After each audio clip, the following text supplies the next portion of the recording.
et l'achat en vrac qui se développe depuis quelques années, Alex. Je suis déçu, j'ai essayé de faire la pieuvre quand elle a dit gâteau pieuvre, mais vous n'avez pas On n'a réagi. pas vu. Tu peux le refaire, vas-y, refais-le. C'est pas grave, non, Le non, gâteau mais c'est pas grave. pieuvre par Alex Pain. Bravo. C'est la pieuvre. Bref, l'achat en vrac, c'est vrai, se développe depuis plusieurs années maintenant en France et dans le monde entier. Quand on sait que 70% des déchets qu'on retrouve sur nos plages sont des matières plastiques, on comprend mieux pourquoi est-ce qu'aujourd'hui, éviter les emballages à usage unique, les emballages plastiques à usage unique devient une nécessité pour notre planète, pour notre porte-monnaie. Il y a des avantages, il y a des inconvénients, il y a des astuces également et il y a des initiatives en Nouvelle-Aquitaine. Vous allez nous parler de tout ça. Effectivement, c'est un vrai enjeu très important. On regarde cette vidéo et on en parle juste après. Tous ces emballages, quel gâchis! Si tu veux moins polluer, achète en vrac. Le vrac emballe de plus en plus les consommateurs. En 2019, 53% des Français ont acheté en vrac au cours des 12 derniers mois. La première raison invoquée est la possibilité d'avoir la quantité voulue, 54%, et ensuite d'utiliser moins d'emballage, 53%. Mais si acheter en vrac séduit davantage, la part du vrac dans le marché de la grande consommation reste négligeable, puisqu'elle ne représente que 0,75%. Et pourtant, acheter en vrac a beaucoup d'avantages. Cela permet de limiter le suremballage, notamment plastique, le plus polluant. Pensez-y, chaque année sur les 30 millions de tonnes de déchets plastiques produits en Europe, seulement 17% sont recyclés. Le vrac, c'est donc moins de pollution. Acheter en vrac, c'est consommer de façon responsable et raisonnable. On n'achète que la quantité dont on a besoin. Et en achetant le juste nécessaire, on fait des économies. On évite aussi de laisser traîner des aliments dont la date limite de consommation finit par être dépassée. Le vrac, c'est moins de gaspillage. Vous l'avez compris, acheter en vrac, c'est bon pour le porte-monnaie et bon pour la planète. Et moi, le vrac, ça m'emballe. Alors, ça vient d'où, le vrac, Alex? Pas de blague, hein. Ouais, Je vais vous produire sur scène au niveau humoriste. On est bien. Merci, Alex. Le vrac, c'est apparu au XVIIIe siècle d'influence hollandaise. En fait, on disait vrac, W-R-A-C, pour les Hollandais. Et en fait, c'était les pêcheurs hollandais, quand ils rentraient de pêche, ils avaient du poisson qui était un petit peu avarié, qui n'était pas de très bonne qualité. Ils le jetaient sur l'étal, sans le trier, sans le préparer. Et ils le jetaient comme ça, en vrac, sur l'étal. Et ils le vendaient à bas prix, en fait. Ah, c'est marrant, ça. Voilà, ça vient d'ici. C'était pas hyper positif, en fait. À la base, c'était pas du tout positif, en fait. Et ensuite, ça s'est francisé, entre guillemets, et on est arrivé sur le vrac VRAC. Alors, il faut savoir que 50% des ordures ménagères sont des emballages. Ça, c'est important.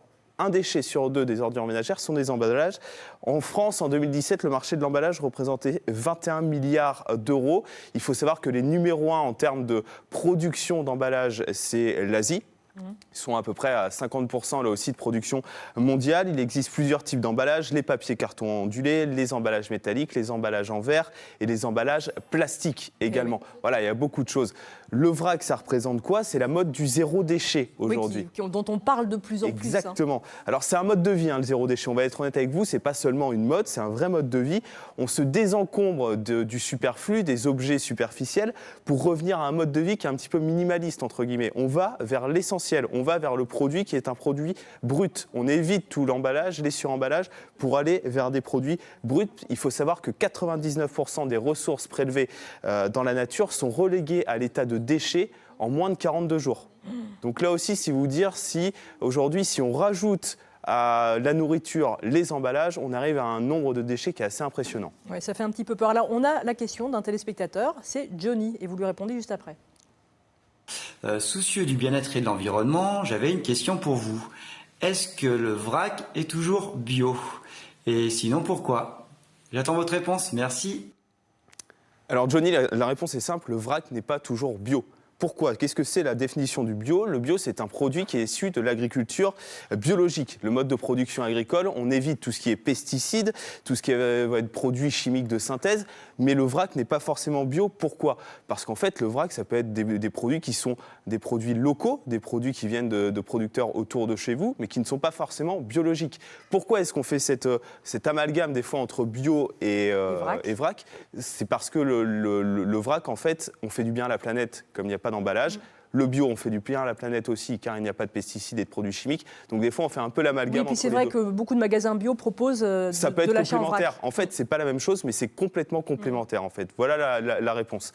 On continue un petit peu à parler de cette mode du vrac. 29 kg. 29 kg, c'est quoi?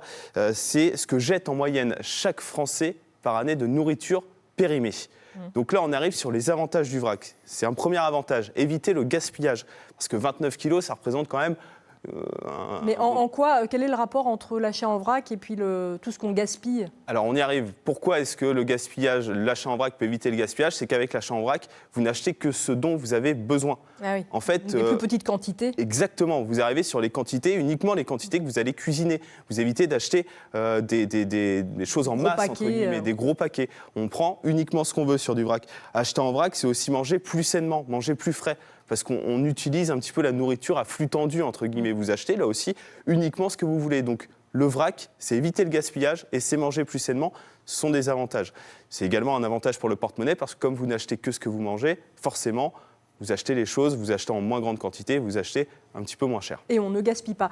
Il y a des initiatives qui vont dans ce sens en Nouvelle-Aquitaine. Absolument. Il y a pas mal d'initiatives en Nouvelle-Aquitaine. Il y a des initiatives notamment du côté de Saint-Léonard-de-Noblat. Il y a une épicerie itinérante qui s'est mise en place. Ça a commencé en juin. Ils ont fait un partenariat avec des communes, une dizaine de communes dans la Haute-Vienne. Et en fait, c'est un camion qui se promène et qui va permettre aux personnes de venir comme un boulanger, en fait. Ça existe quand même pas mal dans les campagnes. De plus en plus, c'est vrai. Mais depuis pas mal de temps, parce que dans les campagnes, les gens ne peuvent pas forcément... Mais ce n'était pas forcément de l'achat en vrac. Non, là, ce qui est spécifique, c'est de l'achat en vrac. Ils arrivaient avec des emballages, ces camions, ce que vous pouviez acheter dans les supermarchés. Là, ils arrivent vraiment avec les produits qui sont en vrac. Et vous arrivez en fait avec vos bocaux, avec votre petit sac, comme nos grands-mères le faisaient avec les cabas, et vous remplissez à l'intérieur. Voilà, exactement. On revient à certaines bases. Donc ça, c'est un Saint-Léonard-de-Noblat. Et il y a à Pau également une épicerie vrac qui s'est montée à Pau. 750 références dans le magasin, 95% des produits viennent de France et également la moitié des produits qui viennent de producteurs locaux. Donc on est non seulement sur le vrac, mais on est aussi sur du locavore, c'est-à-dire qu'on va consommer des produits qui sont à 100, 150, 200 km autour de chez soi uniquement. Et ça, c'est une vraie différence parce que, comme vous le disiez, ça existait avant. On allait dans les campagnes, on jouait un rôle social également avec ces camions itinérants. Mais on arrivait avec des emballages. Là, on arrive vraiment avec les produits bruts. Ouais, et puis, c'est les clients qui viennent avec leurs emballages. Il y a de plus en plus d'ailleurs d'épiceries comme ça qui se développent un peu partout dans les villes. Alors, est-ce qu'on ne parle que du vrac pour le secteur alimentaire, Alex ? Alors non, c'est vrai qu'aujourd'hui, on peut parler du vrac un petit peu pour tout. On parle du vrac beaucoup pour l'alimentation. On le voit dans les supermarchés. On voit notamment pour tout ce qui est des amandes, le muesli également. On en voit de plus en plus. On voit ces rayons qui sont exclusivement pour du vrac. Mais aujourd'hui, le vrac, c'est également étendu à des produits de notre quotidien. Comme quoi, par exemple ? Le liquide vaisselle, ou la lessive également. Parce que là aussi, on fait du gaspillage parfois en lessive ou en liquide vaisselle.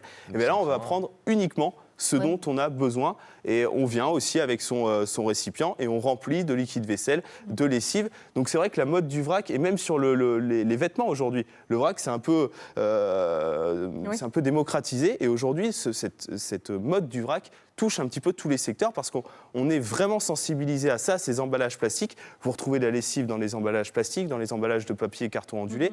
Donc réduire ces papiers et cartons ondulés, c'est faire du bien à notre planète, c'est hyper important. J'imagine que ça se met en place parce que les gens n'ont pas vraiment le choix sur beaucoup de marques, je suppose. Alors ça, c'est un inconvénient. Vous allez un petit peu trop vite en besogne. Vous êtes en train de faire du mal à ma chronique. Si vous voulez je ne dirai plus rien. Ouais, les inconvénients, on en parle dans quelques instants. Mais d'abord, on va écouter le témoignage d'une téléspectatrice. C'est Colette qu'on écoute tout de suite. Bonjour, je voudrais témoigner pour dire aux personnes qui pensent que acheter en vrac ça coûte très cher, que c'est une idée reçue. Il faut bien comparer les prix de produits de même qualité en vrac et pas en vrac. Généralement, c'est moins cher en vrac à qualité égale. On peut faire de super bonnes affaires. Je pense par exemple à l'huile de jojoba. J'en mets pour hydrater ma peau.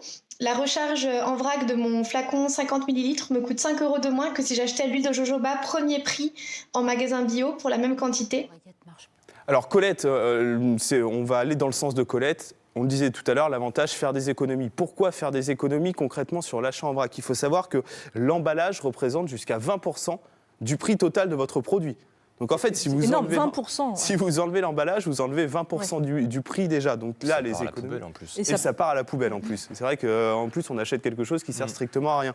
Il y a aussi des impôts et des taxes qui existent sur les emballages. Donc en fait, si on réduit les emballages, on va aussi enlever ces impôts et ces taxes. Donc ça va aussi faire des économies sur notre porte-monnaie. Et c'est non seulement des économies pour le consommateur, mais c'est également des économies pour le distributeur. Parce qu'en fait, ça prend moins de place dans le magasin, premièrement, donc la possibilité de mettre plus de choses. Et en plus de ça, les coûts de transport baissent. Parce que comme il n'y a pas les emballages, forcément, vous pouvez mettre plus de choses dans les camions. Et les coûts de transport vont baisser. Donc en fait, ça fait non seulement du bien au porte-monnaie du consommateur, mais également du distributeur. Moi, je vais dans votre sens. Il y a un truc qui m'agace, quand on achète par exemple une boîte de gâteaux, et même dans les magasins bio. Donc alors, il y a toute une partie où on peut acheter en vrac dans certains magasins bio.